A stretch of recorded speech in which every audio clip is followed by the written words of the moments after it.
Hello दोस्तों। आज की इस वीडियो में हम कुछ तोड़ फोड़ कंपनीज़ यानी कुछ माइक्रो कैप स्टॉक्स को डिस्कस करने वाले हैं। तोड़ फोड़ कंपनीज़ क्यों? क्योंकि दोस्तों ये कंपनीज़ काफ़ी छोटी होती हैं साइज़ में। माइक्रो कैप कंपनीज़ होती है, मार्केट कैप काफ़ी छोटा होता है। तो इन कंपनीज़ में काफ़ी पोटेंशियल होता है आपके पैसे को जल्दी जल्दी मल्टीप्लाई करने का। और साथ में इन कंपनीज़ में काफ़ी पोटेंशियल होता है आपके पैसे को जल्दी जल्दी डुबाने का। तो देखिए दोस्तों, ये कंपनी काफ़ी छोटी होती हैं। मैक्सिमम कंपनी जो है रिसेंट लिस्टेड होती हैं, ज़्यादा पास्ट का डेटा, पास्ट का रिकॉर्ड नहीं होता है। तो अगर बात की जाए इनमें एसेट एलोकेशन की, तो देखिए दोस्तों, जैसे हम खाना खाते हैं तो हम खाने में रोटी सब्जी के साथ जैसे कुछ और जैसे अचार ले सकते हैं। तो जैसे अचार को बहुत ही कम, बिल्कुल थोड़ी क्वांटिटी में लिया जाता है, क्योंकि अगर ज़्यादा लेंगे तो हमारी सेहत के लिए हानिकारक हो सकता है।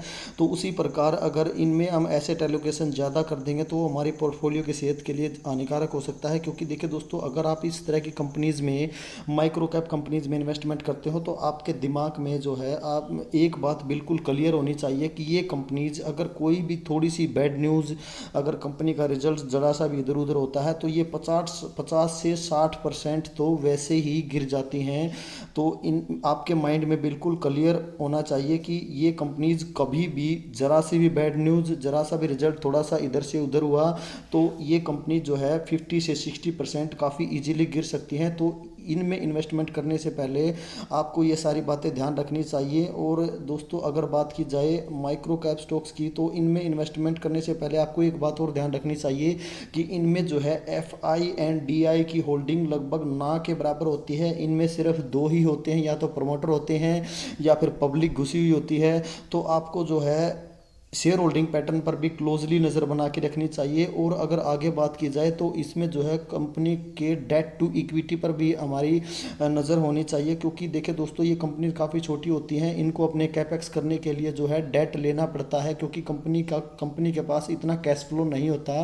फ्री कैश फ्लो की बात की जाए तो वो इतना ज़्यादा नहीं होता कि कंपनी अपने खुद के पैसे से कैपेक्स कर पाए। तो कंपनी को कैपेक्स करने के लिए डेट लेना पड़ता है। तो डेट के बोझ के नीचे दबकर ये कंपनी, जैसे मच्छर मरते हैं वैसे ये कंपनी मर सकती है। तो इसलिए डेट टू इक्विटी पर भी बराबर आपको नज़र बना के रखनी चाहिए। और अगर एसेट एलोकेशन की बात करूं तो दोस्तों, एसेट एलोकेशन में आप अपने पोर्टफोलियो साइज़ का मैक्स टू मैक्स 3% तक इसमें देकर चल सकते हो। लेकिन अगर आपको ज़्यादा एलोकेशन देनी है, आप और ज़्यादा रिस्की इन्वेस्टर हो, तो आपको क्या करना है, आपको जो है कभी भी अपने जो बाइंग प्राइस है उससे कभी भी नीचे नहीं आने देना, चाहे कुछ भी हो जाए। अगर आपने मोटा इन्वेस्टमेंट करके रखा है तो हाँ, लेकिन अगर छोटा मोटा इन्वेस्टमेंट 2 या 3% अपने पोर्टफोलियो साइज़ का दे रखा है तो आप लॉन्ग टर्म के लिए कंटिन्यू इनको होल्ड करके चल सकते हो। क्योंकि ये कंपनी थोड़े से पैसे को ही काफ़ी ज़्यादा मल्टीप्लाई करने का पोटेंशियल रखती है। तो उस हिसाब से आपको काम करना चाहिए। तो अगर बात करें दोस्तों पहली कंपनी की, तो पहली कंपनी का नाम है सिरका पेंट्स। तो अगर सिरका पेंट्स की बात की जाए, देखिए दोस्तों, कहने में ये कंपनी माइक्रो कैप है, छोटी कंपनी है, लेकिन ये कंपनी जो है बिल्कुल ब्लू चिप की तरह, एक कंसिस्टेंट कंपाउंडर कंपनी की तरह चलती है। इसके चार्ट पर आप नज़र डालोगे, अगर मैं इसका चार्ट आपको दिखाऊं मैक्सिमम रिटर्न्स का, तो आप यहाँ पर देख सकते हो कंपनी ने 6.5 गुना पैसा बड़ी ही आसानी से कर दिया। और कंपनी की लिस्टिंग की बात अगर मैं करूँ तो कंपनी की लिस्टिंग आपको दिखाई देगी 1 जून 2018, यानी पुरानी कंपनी है। लगभग 5 साल कंपनी को जो है कंप्लीट हो चुके हैं लगभग, अगर बात की जाए तो जो है 5 साल पुरानी कंपनी कही जा सकती है। तो कंपनी का पास्ट का डेटा भी हमारे पास है, तो इससे हम चेक कर सकते हैं कंपनी का नेचर कैसा है। तो आपको चार्ट में कंसिस्टेंसी दिखाई दे रही होगी, बिल्कुल आपको चार्ट जो है 45 डिग्री पे दिखाई दे रहा होगा। हाँ, हालांकि बीच बीच में थोड़ा जिग जैग दिखाई देते हैं। तो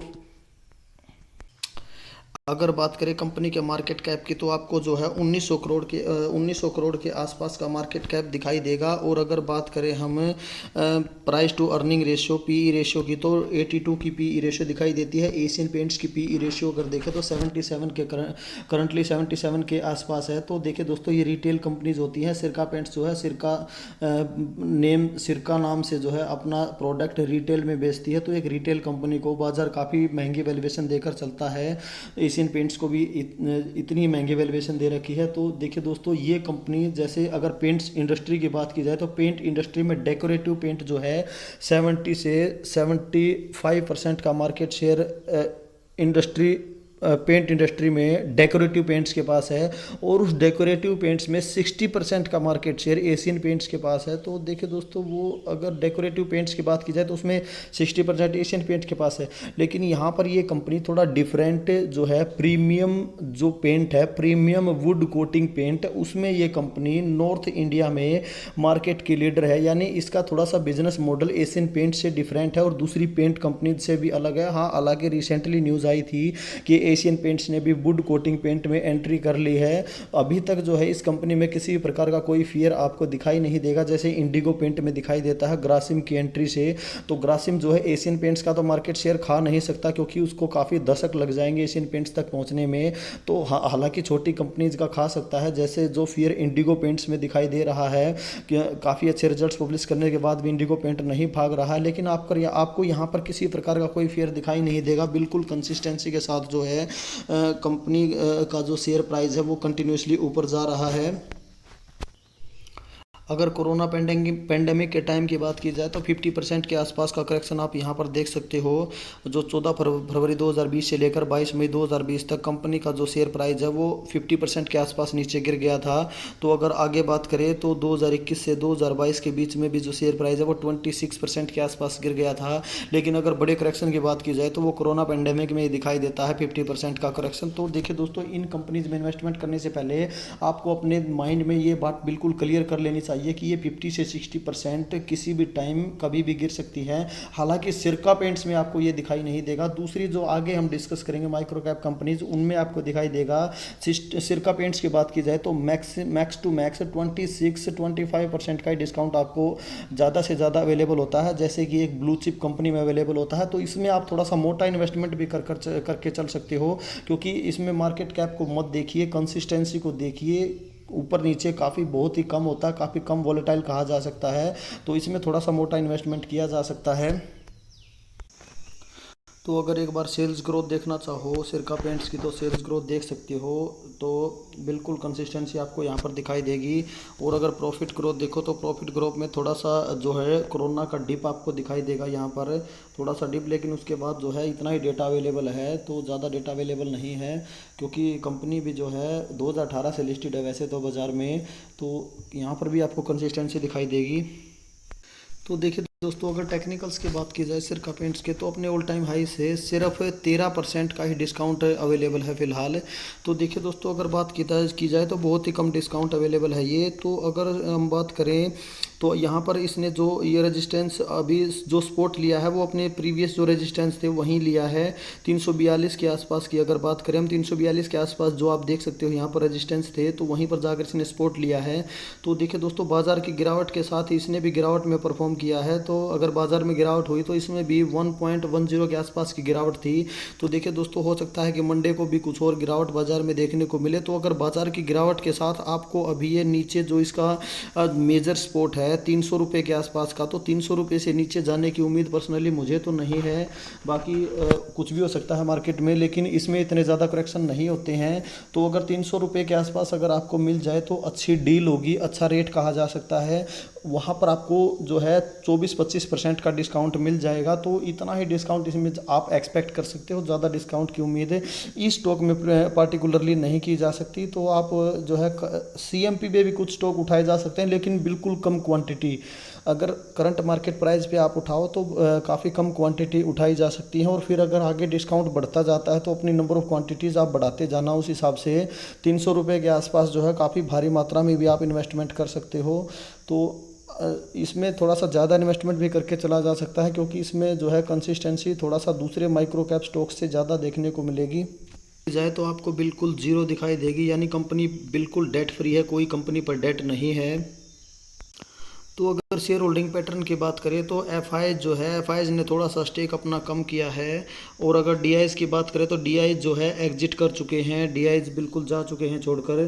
तो अगर पब्लिक की बात की जाए तो पब्लिक ने सारा माल उठा लिया है, जो भी एफआई एंड डीआईज ने माल बेचा है वो पब्लिक ने उठा लिया है। तो थोड़ा सा नेगेटिव पॉइंट ये है, लेकिन अच्छी बात यह है कि प्रमोटर्स के पास अभी भी जो है मेजर स्टेक प्रमोटर के पास ही है 67.55 का। तो जो है ठीक ठाक शेयर होल्डिंग पैटर्न कहा जा सकता है। तो देखिए दोस्तों, अब एफ आईज हैं, लेकिन अगर माइक्रो कैप स्टॉक में बात की जाए तो यहाँ एफ आई और डी आई आपको मिलते ही नहीं हैं। ये तो कंपनी अच्छी है कि कंसिस्टेंट कंपाउंडर कही जा सकती है। यहाँ पर आपको एफ आई मिल गए, हाँ डी आई भी वापस आ जाएंगे, कोई प्रॉब्लम नहीं है। लेकिन जो है प्रोमोटर होल्डिंग फिर भी काफ़ी अच्छी है, 70 के आसपास की प्रोमोटर होल्डिंग काफ़ी अच्छी मानी जा सकती है। कंपनी को डिस्कस करते हैं जिसका नाम है हरिओम पाइप। यानी कंपनी जो है स्टील सेक्टर में जो है स्टील के पाइप बनाकर बेचती है। कंपनी स्टील के सेक्टर से बिलोंग करती है, लेकिन दोस्तों इसका जो बिजनेस मॉडल है वो एपीएल अपोलो ट्यूब्स जो मार्केट लीडर है स्टील पाइप में, उसके जैसा बिजनेस मॉडल है। यानी कंपनी के पास प्राइजिंग पावर कही जा सकती है। कंपनी देखिए, स्टील सेक्टर काफ़ी साइक्लिक होता है, काफ़ी वॉलेटाइल होता है, तो स्टील सेक्टर में इन्वेस्टमेंट आप करें तो ऐसी कंपनीज में करना ज़्यादा बेटर रहता है जो कि स्टील से कुछ ना कुछ बनाकर बेचती हैं, क्योंकि इसमें ये कंपनी जो है अपने मेकिंग चार्जेस, अपने प्रॉफिट्स के जो मार्जिन है वो जोड़कर चलती हैं, तो जिससे इनके पास जो है प्राइजिंग पावर आ जाती है। तो यहाँ पर हमें रिटर्न्स मिलने के चांसेस काफ़ी ज़्यादा होते हैं। और वैसे भी स्टील सेक्टर लगातार भाग ही रहा है। पीवीसी पाइप की अगर बात की जाए तो उसमें तो थोड़ा सा इन्वेंट्री इश्यूज आए थे, लेकिन यहाँ पर आपको कोई इश्यूज दिखाई नहीं देती। ये जो है सेक्टर, ये जो पाइप कंपनी है, स्टील पाइप कंपनी है, लगातार चाहे वीनस पाइप हो, चाहे हरिओम पाइप हो, चाहे एपीएल अपोलो ट्यूब हो, ये ऑल टाइम हाई के आसपास ही लगभग ट्रेड कर रही हैं। तो अगर इसके रिटर्न्स की बात की जाए तो कंपनी ने 174% के रिटर्न्स बहुत ही कम समय में प्रदान किए हैं। तो अगर लिस्टिंग की बात की जाए तो 13 अप्रैल 2022 को कंपनी की लिस्टिंग दिखाई देती है। यानी कंपनी को लगभग एक साल ही कंप्लीट हुआ है, और एक साल में कंपनी ने अगर पैसे की बात की जाए तो 2.5 गुना से ज़्यादा रुपया कर दिया है।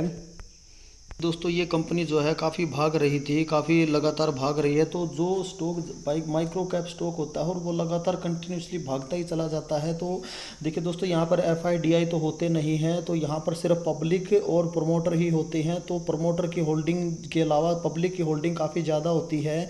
तो इस वजह से यहाँ पर जो है क्या होता है, ऑपरेटर घुस सकते हैं, कोई भी इन स्टॉक को ईजिली भगा सकता है, क्योंकि ये छोटे स्टॉक होते हैं, माइक्रो कैप होते हैं, काफ़ी कम इनका जो है मार्केट कैप होता है। तो इनको कोई भी जो बड़ा इन्वेस्टर है वो अपना पैसा लगाकर इनको इजीली ऊपर भगा सकता है, और रिटेल इन्वेस्टर साथ में उसको बाई करेंगे तो वो ट्रैप हो सकते हैं। तो इन सब से बचाने के लिए जो है इनको जो है एएसएम एडिशनल सर्विलेंस मेजर जो यहाँ पर लिखा हुआ है एएसएम लिस्ट में इनको डाल दिया गया है। तो कोई ज़्यादा प्रॉब्लम नहीं है, बाहर आ जाएगा वहाँ से। तो अगर कोई प्रॉब्लम नहीं मिली, तो अगर प्रॉब्लम मिलती है तो फिर तो एलसी लग जाएगा, लेकिन अगर कोई प्रॉब्लम नहीं मिलती है तो बाहर आ जाएगा, कोई प्रॉब्लम नहीं है। लेकिन फिलहाल अभी जो है एएसएम लिस्ट में है।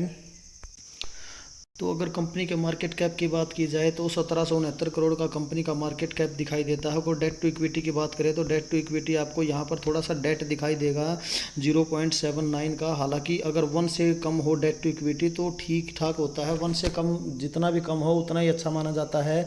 तो ये वैसे तो 1 से कम है, लेकिन फिर भी एक माइक्रो कैप कंपनी के हिसाब से देखें तो ज़्यादा ही कहा जा सकता है, लेकिन चलो फिर भी काम चल सकता है। देखिए दोस्तों, यहाँ पर प्रोमोटर होल्डिंग में जो शेयर होल्डिंग पैटर्न है, इसमें देखोगे आप यहाँ पर जो है प्रोमोटर के पास 60% का मार्केट शेयर है, और अगर पब्लिक के पास देखें तो पब्लिक प्रमोटर बनने को है 36% का मार्केट शेयर जो है पब्लिक के पास है। और डीआई के पास देखें तो डीआई के पास बिल्कुल ना के बराबर है। एफआईएस के बाद जगह एफआईएस के पास भी काफ़ी कम है। तो देखिए दोस्तों, माइक्रो कैप स्टॉक है, इनमें काफ़ी कम होते हैं, डीआई एफआई होते ही नहीं है लगभग अगर बात की जाए तो। लेकिन अगर होंगे भी तो काफ़ी कम होंगे। तो यहाँ पर जो है पब्लिक का जो शेयर है, पब्लिक की जो होल्डिंग है वो जितनी ज़्यादा होगी, ऑपरेटर के घुसने के चांसेस उतने ही ज़्यादा होते हैं। तो कोशिश यही होनी चाहिए हमारी कि जो है प्रमोटर होल्डिंग ज़्यादा से ज़्यादा हो, मैक्सिमम स्टेक जो है प्रमोटर के पास होना चाहिए, ताकि कम से कम पब्लिक के हिस्से में आए और जो है ऑपरेटर घुसने की संभावनाएं काफ़ी कम हो जाएं। तो यहाँ पर इसीलिए इसको एएसएम लिस्ट में डाला गया है, क्योंकि जो है ज़्यादातर अगर प्रमोटर के बाद मेजर स्टेक की बात की जाए तो वो पब्लिक के पास है। तो यहाँ पर ऑपरेटर इजीली घुस सकते हैं, इसलिए इसको एडिशनल सर्विलेंस मेजर में डालकर चेक किया जा रहा है।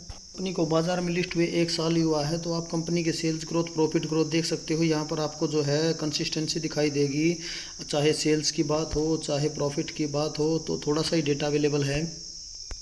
बात करें जो है हरिओम पाइप के टेक्निकल्स की, तो यहाँ पर भी आपको कोई ज़्यादा डिस्काउंट अवेलेबल नहीं है। ये एक मोमेंटम स्टॉक है, और जो है 8% का डिस्काउंट अवेलेबल अपने ऑल टाइम हाई से। तो अगर ये जो ट्रेंड लाइन ड्रॉ की है मैंने, इस ट्रेंड लाइन को ही स्पॉट बनाकर जो है कंटिन्यूसली स्टॉक ऊपर जा रहा है।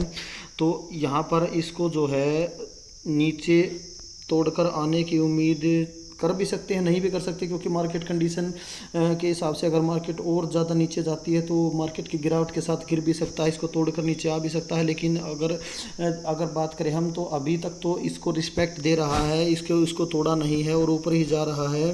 तो हालांकि अगर 3 कैंडल हम देखें तो यहाँ पर गिरावट ही दिखाई दे रही है। हालांकि जो है पिछले ट्रेडिंग सेशन में गिरावट कम थी और उससे पिछले ट्रेडिंग सेशन में गिरावट ज़्यादा थी, तो ये कैंडल थोड़ा सा ऊपर है। जो लेटेस्ट कैंडल 23 जून की कैंडल है, तो यहाँ पर वैसे इन्वेस्टमेंट का मौका तो नहीं है, लेकिन अगर आप बिल्कुल छोटी सी क्वांटिटी लेना चाहो तो ले भी सकते हो। लेकिन लमसम के लिए, अगर मोटे इन्वेस्टमेंट के लिए बात की जाए तो वो मौका तो यहाँ पर नहीं है। बाकी अगर नीचे गिरता है तो अगर नेक्स्ट स्पॉट की बात की जाए तो नेक्स्ट स्पॉट इसका जो है 600 रुपये के आसपास दिखाई दे रहा है। 600 रुपये के बाद अगर बात करें हम, तो 600 रुपये के बाद 550 यानी 50-50 रुपीज़ के गैप पर आप मान सकते हो। तो पता नहीं अब आगे मतलब नेक्स्ट ट्रेडिंग सेशन में कहाँ तक गिरेगा या यहीं से वापस भाग जाएगा, कुछ भी हो सकता है। ज़्यादा डिस्काउंट अवेलेबल नहीं है, तो अभी बिल्कुल छोटी सी क्वांटिटी ही, थोड़ी कम क्वांटिटी उठाई जा सकती है। और रिसेंट लिस्टेड कंपनी है ये, सिरका पेंट्स की तरह नहीं है, ना ही ज़्यादा पास्ट का रिकॉर्ड हमारे पास है। सिर्फ 1 साल कंपनी को बाज़ार में हुआ है, तो आप उस हिसाब से एलोकेशन देकर चल सकते हैं। तो थोड़ा सा कम एलोकेशन देकर ही चले तो ज़्यादा बेटर रहेगा। सिरका पेंट्स में मोटा इन्वेस्टमेंट किया जा सकता है, लेकिन ये जो है बिल्कुल उससे हाई रिस्की हाई रिवार्डिंग है और वैसे भी डिस्काउंट ज़्यादा अवेलेबल नहीं है। तो छोटे मोटे इन्वेस्टमेंट के साथ आप जा सकते हो। मोटा इन्वेस्टमेंट तो वैसे भी नहीं करना चाहिए, अगर करोगे तो फिर आपको क्लोजली ट्रैक करना पड़ेगा, अपने जो है बाइंग प्राइस से उससे बिल्कुल भी नीचे नहीं आने देना। तो अगर नेक्स्ट तूफ़ानी कंपनी को डिस्कस करें तो इस तूफ़ानी कंपनी का नाम है केसोल। तो अगर कंपनी की लिस्टिंग की बात करें तो कंपनी की लिस्टिंग बिल्कुल रिसेंटली लिस्टिंग कही जा सकती है। 1 साल भी कंपनी को बाज़ार में नहीं हुआ है, 23 सितंबर 2022 को। लेकिन 1 साल के अंदर अंदर कंपनी ने पैसा लगभग डबल कर दिया है इन्वेस्टर का, तो काफ़ी तेज़ भागा है अगर बात की जाए। तो अगर यहाँ से हम बात करें तो यहाँ तक जो रिटर्न्स है वो बिल्कुल आप देख सकते हो। सितंबर 22 से लेकर जो है मार्च 23 तक कुछ भी रिटर्न्स नहीं हैं कंपनी के, तो इस बात पर आप गौर कीजिएगा। अगर मैं इसको थोड़ा सा और आगे बढ़ाऊँ तो हाँ, मार्च तक ही, तो 31 मार्च 2023 तक आप देख सकते हो कंपनी ने कोई भी रिटर्न्स खास दिया नहीं था, सिर्फ 4% के रिटर्न्स आपको दिखाई देंगे। अगर सिंस लिस्टिंग से बात की जाए, सिंस लिस्टिंग से मार्च के महीने तक 31 मार्च तक कंपनी ने मात्र 4% का रिटर्न्स दिए थे। तो जो भी ये रिटर्न्स दिए हैं अभी रिसेंटली अप्रैल मई और जून, यानी अभी अभी ताज़ा भागा है।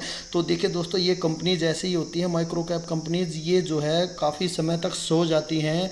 कंसिस्टेंट कंपाउंडरिंग को नहीं कहा जा सकता, ये काफ़ी समय तक सोई रहती हैं फिर एकदम से भागती हैं। वो कछुए और खरगोश वाली कहानी आपने सुनी होगी, तो जो खरगोश की तरह एकदम भागती हैं, फिर सो जाती हैं और फिर भागती हैं, फिर सो जाती हैं। लेकिन जो है कंसिस्टेंट कंपाउंडर्स कंपनीज की बात की जाए तो वो कछुए की तरह लगातार चलती रहती हैं। तो उस हिसाब से आपको काम करना चाहिए।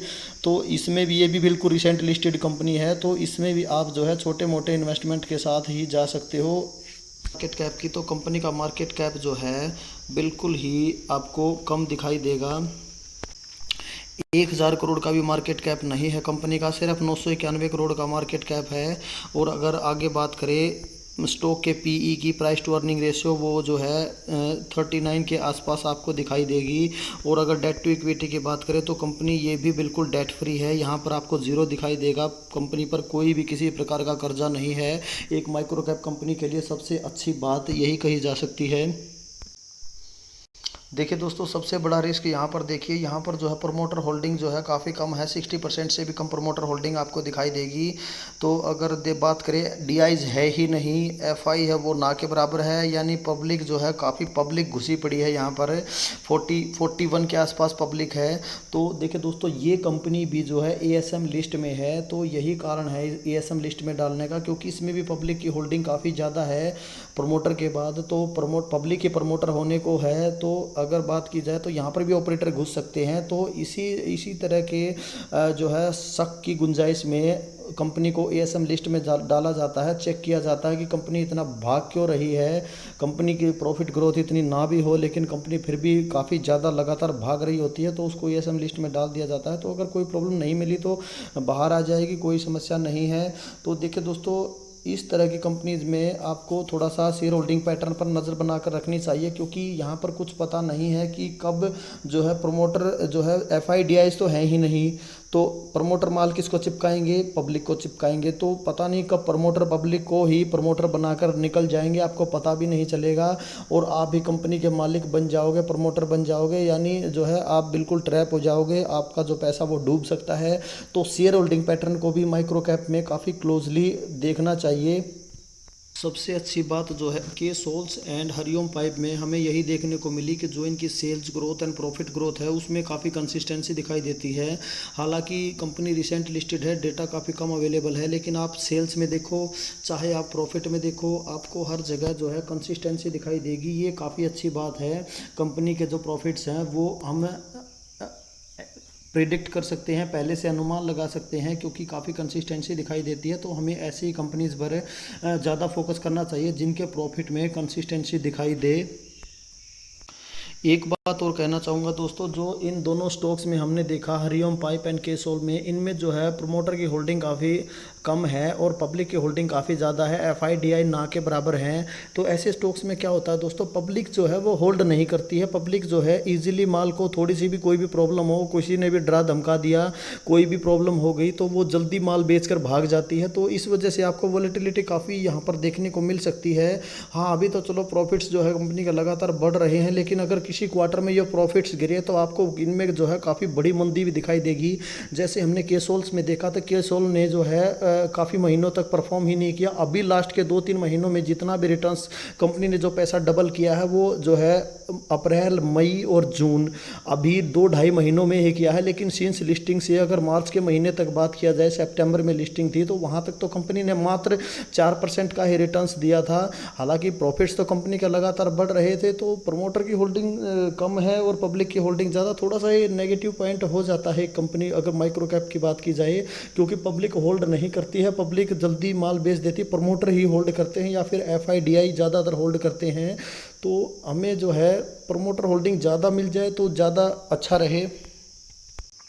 तो अगर टेक्निकल्स की बात की जाए तो यहाँ पर थोड़ा सा डिस्काउंट आपको ठीक ठाक दिखाई देता है, 15% का डिस्काउंट, यानी एंट्री लेने लायक डिस्काउंट कहा जा सकता है। छोटी एंट्री, ज़्यादा बड़ी क्वांटिटी नहीं बाई कर सकते क्योंकि बहुत ही कम डिस्काउंट है।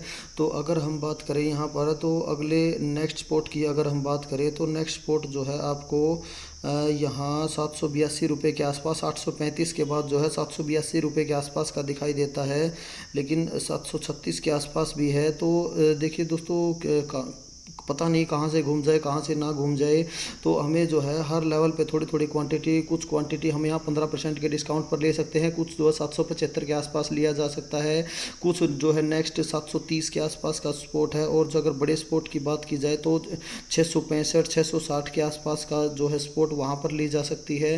तो बाकी देखते हैं क्या होता है क्या नहीं होता है, तो आप जो है अपने हिसाब से काम कर सकते हैं। हाँ, एलोकेशन की बात की जाए तो ये तो फिर भी और भी ज़्यादा रिसेंट लिस्टेड कंपनी है, तो इसमें तो एसेट एलोकेशन का आपको विशेष ध्यान रखना चाहिए। मैक्सिमम 2 या 3% से ज़्यादा की एलोकेशन मेरे हिसाब से तो नहीं देनी चाहिए। अगर मोटा इन्वेस्टमेंट करते हैं तो फिर आपको क्लोजली ट्रैक करना पड़ेगा, अपने बाइंग लेवल से नीचे नहीं आने देना। अगर आरएसआई की बात की जाए तो आरएसआई आपको जो है 63 दिखाई देगा, यानी आरएसआई 50 से ऊपर ही है अभी, आरएसआई के हिसाब से तो बाइंग रेंज में नहीं है। और अगर हम दूसरे स्टॉक का आरएसआई चेक करें जो हमारे पास था हरिओम पाइप, तो अगर हरिओम पाइप का मैं आपको आरएसआई दिखाऊं तो हरिओम पाइप में जो आरएसआई है वो आपको दिखाई देगा 70 के आसपास। तो यहाँ पर भी हरिओम पाइप में भी चांस नहीं है। और अगर हम देखें सिरका पेंट्स का, अगर देखें हम सिरका पेंट्स में आपका जो आरएसआई है वो 70 के आसपास, तो सिरका पेंट्स में भी चांस नहीं है आरएसआई के हिसाब से, क्योंकि ये सारे स्टॉक जो है लगभग ऊपर जा चुके हैं।